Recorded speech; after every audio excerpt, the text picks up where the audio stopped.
Hello, everyone.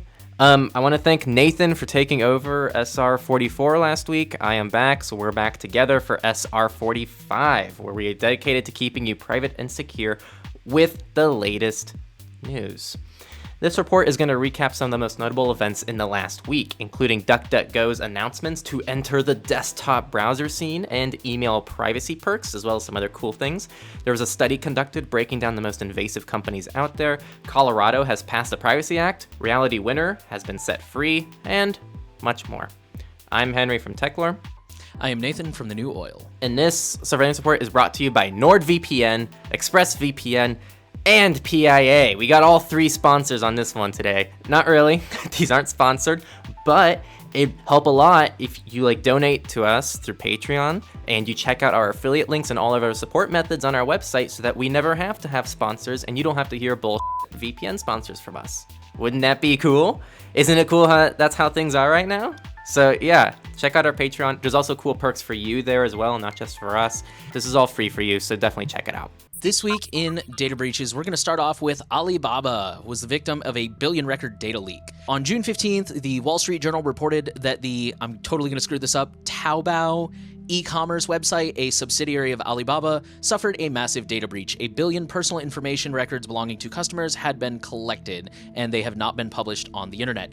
So reading this article, basically this breach was the result of a rogue employee who deployed a web crawler and scooped up information from customers like user IDs, phone numbers, and quote-unquote sensitive data. They didn't really say what that means.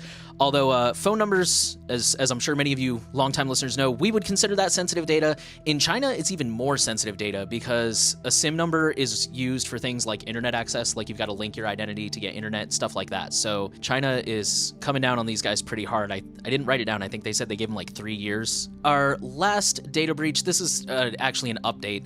Last year, there was a data breach from a mortgage company called First American. There were roughly 885 million records leaked. The records ranged from 2003 to 2019, and the information contained bank account numbers, mortgage records, tax data, social security numbers, and driver's license scans. The update is that the case is being closed. They are settling out of court for a whopping, get this, $487,616 and a cease and desist order. You don't really need to do the math here. If 10% of those records resulted in approvals and each one earned the company just $1, that's still a pathetic fine. Now we're going to move on to our company news, and Amazon has officially started blocking Google's Flock. Again, Google Flock is their new advertising strategy where they're hoping to centralize how they target people in a more, quote, privacy-centric method, which isn't really much more privacy-centric. It's just more centralized to how Google's doing things. So Amazon has decided, no, we're not doing that, and it's pretty abundantly clear that they're doing this because Amazon is also in the data business, and there's no reason for them to feed Google with their own monopoly. So this is kind of just a clash between the two major tech companies here. If you want, you can check out the sources. It talks about each Amazon site and how they took different approaches to blocking Flock and the reason why they likely took those approaches for each one. It's a little bit more complex than I'm giving it credit for. Speaking of Google, we have some good news actually. Google has added end-to-end encryption for their Messages app. They've also added a bunch of other features. They've added 7 in total, but the one that we're really focused on is end-to-end encryption because that's really awesome. So the thing that kind of sucks here, the drawbacks about it, it only works with users who have RCS and the Messages app. So basically newer phones and of course are using the default Android Messenger. If you're using the default Android Messenger, make sure you look for the little lock icon. That'll let you know that the end-to-end encryption is activated. And at the moment, it only works for one-on-one messages. It doesn't work in group chats, it doesn't work in calls, etc. So in other words, if you're an Android user, just use Signal. You can make it the default messenger so that all your messages go there anyways. You can do group calls, group chats. This is still great. I'm glad they're rolling this out, but it's kind of like WhatsApp. There's still better options out there. I think one cool thing about this, I'm pretty sure the Messages app is the default for Android phones. So this is almost like, by default, two people who have Android devices that are made in the last year, who just happen to exchange numbers, will at least be using end-to-end encryption. That is a fair point. I think I read earlier today that Android has 70% of the market share. So yeah, that definitely will bring end-to-end encryption to a lot of people. So yeah, I mean, maybe I'm being too hard on it. Our next one is, I think it's a really positive thing. So Google has Google Workspaces, which is their company. It's like Google Drive, but for companies. The issue in the past was that Google Workspace always completely put your data in Google's hands, meaning if you were a company, especially one where you're dealing with finances, healthcare, and defense, Google has complete access to that data. But that is now going to change because Google is going to let companies store their own encryption keys through Google Workspace. As of right now, this means you can put your keys into 4 different partners who can do it for you. But later this year, you can actually have your own keys for your own in-house service. So if you're a company, you can actually use the entire Google Workspace and they won't have any ability to access your data. It's unclear how this will affect metadata and other account information, but this is actually a really cool thing overall. Next, we're going to talk about Facebook. Facebook is awarding a $30,000 bounty for an exploit exposing private Instagram content. The way this vulnerability worked was there's something called a media ID, and I guess it was not very complicated because the attacker could brute force it or, social engineer. They could acquire it one way or another, and then that would give them access with, a couple extra steps. They'd have to access the database, but certainly made the process a lot easier. That would give them access to past stories, reels, private posts, archived posts, things that were not necessarily meant to be wide open to the public. Facebook has fixed this, but remember, never put anything in digital format unless you're willing to take the risk that it might be made public, because you never know when things like this are going to happen. Our next story is going to move over to DuckDuckGo, which you likely know for being the private search engine. So DuckDuckGo also has their mobile browser, which is on Android and iOS. But they never had a desktop browser. This entire article is clearly written as some kind of marketing thing for DuckDuckGo. This is definitely a biased source, but the takeaway from the article is that DuckDuckGo is currently developing a desktop browser. They're working on email privacy protection features. So this is going to be something that sounds like it's going to be similar to Simple Login. It seems like they're also focusing on removing trackers from emails. That seems to be a big emphasis on their service. And then the third thing is they're looking to add a tracker protection thing, firewall, on Android. This is all overall good. I think it's cool that they're trying to expand. One word of caution is you are putting the following trust in them if you go all in on this suite. All of your browsing traffic through the browser on all your devices, all your search queries, because they're a search engine, all of your mobile data, because they will be, handling all of your data through their firewall, and all of your emails. Just keep that in mind. They are a US-based company. DuckDuckGo does have some things that are questionable. They're not a perfect company. Let's move into research. We are going to start off with a link that kind of made the rounds this week. It's called Big Brother Brands Report: Which Companies Track Our Personal Data the Most? The article says, we analyzed what personal data the world's biggest brands are tracking to discover which company knows the most about us. And towards the end, they give their methodology. Says, we analyzed 58 apps across various sectors to see which permissions they ask consumers for in terms and conditions and privacy agreements. Each piece of information requested by an app was turned into a characteristic, totaling 45 data points. So they took a whole bunch of popular apps from all different purposes and ranked them by what types of data they request. Unsurprisingly, Facebook topped the list, collecting almost 80% of all legally collectible data. If I remember correctly, the top 5 were all social media. They have pretty much all the mainstream apps on there. It's definitely one of those things that I think is totally worth looking at. Might be worth something sending to all your non-privacy friends to kind of give them some insight. Guys, Facebook is such a company. I don't get it. Even people who use Facebook, they say, I don't like Facebook, it sucks to use, and everyone hates it. Seriously, people, please, just spread the word to everyone you know to get rid of Facebook. They're such an evil company to the core. We're letting this company just walk all over everything that we hold dear to our lives. Screw Facebook. I don't mean to make light of abuse, but that's actually one of the examples I use is at this point, if you use Facebook, I equate that to being in an abusive relationship and every morning you go up to your abuser and say, hey, can you give me another black eye today? And also, if you do that, you're part of the problem. Because, everyone mutually agrees that Facebook is just an evil company. And normally I'm really understanding and I try to be empathetic towards people. Yeah, people still have to use Google for school. People still have to use this for this. And it's I know some people might have to use Facebook for their college groups or whatever. I get it. But if you're using this daily just because you want to, come on, take some initiative. You're better than that. You deserve better. Well, even then, there's a difference between I've got to use this for, my college group and I use this to post memes and talk to people. And you can use it without embracing it, in my opinion. I have not heard a single person delete Facebook and say they regretted it. All right, let's move on. Our next story, it starts off positively. There's people in the hospital. They're dealing with really serious health issues. They can't speak. And so they're trying to talk to doctors, and so they developed this AI to start learning how to read lips. But as you can expect, this cool technology is now being repurposed, this lip reading AI, and it's called SRAVI, which stands for Speech Recognition App for the Voice Impaired. This is now being eyed by some big tech companies who are already thinking about implementing this technology into more public transportation and other areas. These kinds of technologies are getting better and better, and companies are continually trying to implement them into your day-to-day lives. Our next article is for our more advanced listeners. Some of you may know about this thing called user agent spoofing. Basically, your user agent tells websites what kind of device you're on. It's got legitimate uses, for example, that way they can format the site for a phone instead of a desktop and stuff like that. But of course, it can also be used for tracking, so some people like to spoof their user agent. This article, the author lays out several possible ways that websites can actually detect and circumvent it, and basically argues that the better bang for your buck is just to control the JavaScript on your device rather than spoofing your user agent.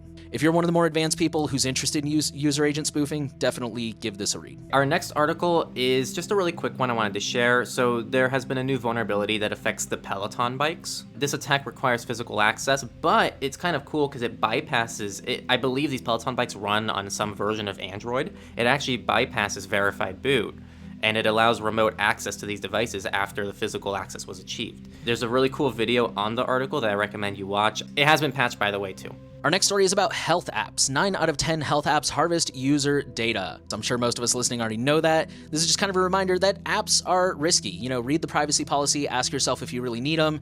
And it sucks because this particular study was focused on apps like calorie counters, step counters, things where you can check your symptoms, see if you need to go to a doctor, menstrual cycle trackers. Apparently those are huge offenders. It just sucks that, trying to keep yourself healthy is now a source of data. Apps are risky. And our final research article is going to be a quick story that I guess if you're an end user, this might be interesting, but if you're someone who manages a company, this is going to be very interesting to you. 80% of organizations that paid the ransom when they were affected by ransomware were hit again. Almost half were hit by the same exact threat group. So this research is showing that prevention is the best strategy for managing ransomware risk and ensuring your organization does not fall victim to a ransomware attack in the first place.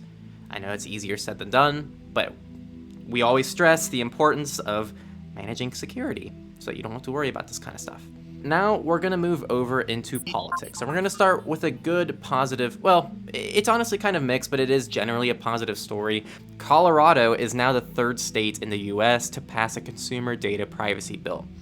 Kind of like the other consumer data privacy bills, these are a little bit washed. Some of the good stuff: this allows consumers to universally opt out of ad-based tracking instead of having to make that request for each website or company. But the act also lets advertising companies keep tracking consumers if they ask for consent first. There's actually a much more thorough list of pros and cons in the sources if you want to read the good and the bad things about this Colorado privacy bill. Generally speaking, it seems like the common consensus is it's good we're having this discussion, but it's nowhere near perfect, and there's a lot of room for improvement happening here. All right, our next story is also kind of a privacy win. Google geofence warrants are becoming less common. This is a really good article that's worth reading, but the basic synopsis is that judges are more and more frequently denying geofence warrants because they're starting to realize that these are really invasive, and they're not always great. I know we've covered stories in the past about, there was, I believe, a guy who was jogging or biking past a crime scene when the crime occurred, so he got caught up in that warrant. We've covered a couple stories in that vein. Just, a good thing. Judges are realizing that geofence warrants are not always that reliable and kind of problematic, and they're becoming less eager or prone to approve them. Next story is really quick, but the US Congress has weighed a moratorium, which is like a pause, on facial recognition and biometric surveillance technologies. The reason they're doing this is because they feel there's no oversight, and they're concerned about the backlash and the issues with facial recognition and biometric surveillance. Our next story is also a quick one. The Senate has confirmed Chris Inglis as Biden's top cyber advisor. Apparently, this is a new office. This guy's credentials: he's a former NSA deputy director. I believe before that, or possibly during that, he was also an Air Force veteran. He did 30 years. He helped oversee the creation of the U.S. Cyber Command. And for the last few years, he was working in a private equity group called Paladin Capital Group. His responsibility will be helping to manage the nation's response to cybersecurity and other digital issues like the Colonial Pipeline attack. He seems like a qualified guy. I'm just not thrilled that he used to be part of the NSA, to be totally honest. Apparently, he's well respected on both sides of the political aisle. Hopefully, he'll be able to affect some positive change and make the nation a little bit more secure. Our next article is going to go to Ireland. The Garda is the Irish Federal Police, and under a new law, refusal to surrender your password can face up to 5 years in prison and a pretty massive fine. This is done to, I'm sure, fight cybercrime and save the kids and stop terrorism. We know the story. The Irish Times understands that in the future this will extend to stop and searches. So this is a pretty serious issue that's happening right now. We'll keep following to see if anything happens. We're going to stay in that part of the world, and we're going to talk about the UK. The UK government has moved from using RFID tracking of immigrants to 24-hour GPS monitoring. So previously, the RFID tracking only informed the authorities if the person left a specific geofence area. So as long as that person stayed in the area, they still had their privacy, to some extent. However, with the new GPS monitoring, even in that authorized area, they're still being tracked 24/7. The tech is currently only being deployed on convicted criminals who have been sentenced to 12 months or more and deportation. Cory Doctorow calls this the tech adoption curve, which is basically we take all this really bad invasive technology and we use it on the people that no one cares about, like criminals and stuff like that, and then we slowly expand it to everyone else. I'm going to quote the article here. The letter says the government has given itself the authority to use people's data for reasons unrelated to bail. For example, if someone is challenging their deportation because they have a child in the UK, the government can look through that person's GPS data to see whether they visited their child enough times. This is already being used for more than just making sure they stay in their designated area until they get deported. Sometimes the criminals are actually being told that the tracker is an additional condition of their sentence, even though they were never told that in the first place. And of course, I love the UK's response. Quote, "We make no apology for keeping the public safe and clamping down on those who have no right to be in the UK," unquote. Our final political story has to do with China. So China has come out and clamped down on user data with a new security/privacy law, which is actually pretty extensive. Last week, the Chinese Congress passed the Data Security Law, China's first comprehensive legislation concerning digital data. China now has better digital privacy protection laws than the US. We are aware that this is done completely for China's benefit. These are very strict guidelines. Well, not guidelines. We'll call them guidelines, but these guidelines that companies have to stick to, which pretty much prevent companies from leaking data to other countries. And it also prevents countries from becoming more powerful than the state itself. This is really done to give the Chinese government more power, so it is kind of an interesting perspective to think in some places privacy regulation might actually not be favorable to the citizens. All right, let's move into FOSS, free and open source software. We're going to start off with a pretty interesting story. Google has open sourced a fully homomorphic encryption toolkit. A fully homomorphic encryption, it's basically encryption that allows for editing without decrypting. So you can make changes to it without having to view it, which is better for privacy and security. Google has open sourced a collection of C++ libraries for implementing fully homomorphic encryption in modern applications. That's actually one of the things that the article points out is they speculate that the reason we haven't really seen a huge rise in FHE is because there hasn't really been a lot of open source to work with. So basically anybody who's interested in working with it has to reinvent the wheel from the ground up. And now that this is coming out, hopefully we will start to see more people taking this and running with it because now the foundation will be publicly available. And on a similar note, Google has backed a Linux project to make Android and Chrome OS harder to hack. What this project is essentially having the Linux kernel transferred over from C to Rust, the programming language, which I don't think I've heard a single person complain. I think everyone is kind of on board to have Rust be the new language. It would modernize things and make it more secure, and this would also, in turn, make Chrome OS more secure, which is already a very secure operating system. So this is really good news overall, and it could make Linux better. So yay. The next story is pretty short and self-explanatory. The headline says, "A nasty Linux systemd root level security bug revealed and patched." And that's pretty much all there is to it. This is just a friendly reminder that Linux is not perfect. It is more private, it's not a silver bullet, it has its issues, and sometimes they don't get caught for a while. Our next story is about the Tor browser and the plugin Snowflake. For those who don't know, Snowflake is a plugin that basically turns your browser into a Tor proxy for people who live in countries where Tor is blocked. The headline says Snowflake is moving to stable in Tor browser 10.5. So basically Snowflake, up until now, it's kind of been in beta. Now it's finally mature enough that they're going to put it out as a stable. And if you use a browser that does not disable WebRTC, I think you should consider using this plugin. Personally, help somebody else out.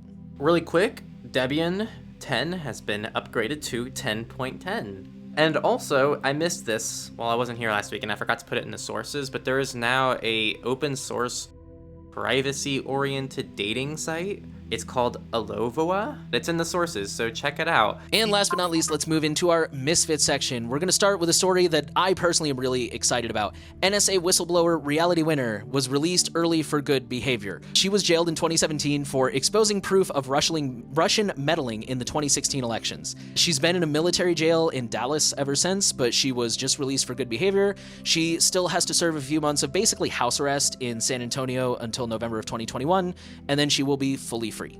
Our next article is going to go over to Australia, and it's been found that Australian cops have spied on some COVID check-in app data, despite privacy promises that they wouldn't do that. As you can imagine, there was some shooting, and they said, oh, we should find out who did that. A really good resource we could use to get that information. Oh, how about that contact tracing data that we said we wouldn't use for anything outside contact tracing? This kind of pisses me off because whether or not you agree with contact tracing or you even think COVID's real, this is breaking trust in the system that's supposed to be trustworthy. This is harmful to everyone who is trying to implement something that might be completely trusted. If there was something with 100% privacy, we're not going to trust it because of stories like this. On a very different note, I wanted to throw this in. At least as of today, I noticed that the CEO of Twitter, Jack Dorsey, followed Fight for the Future, the Tor Project, the Calyx Institute, and Calyx OS.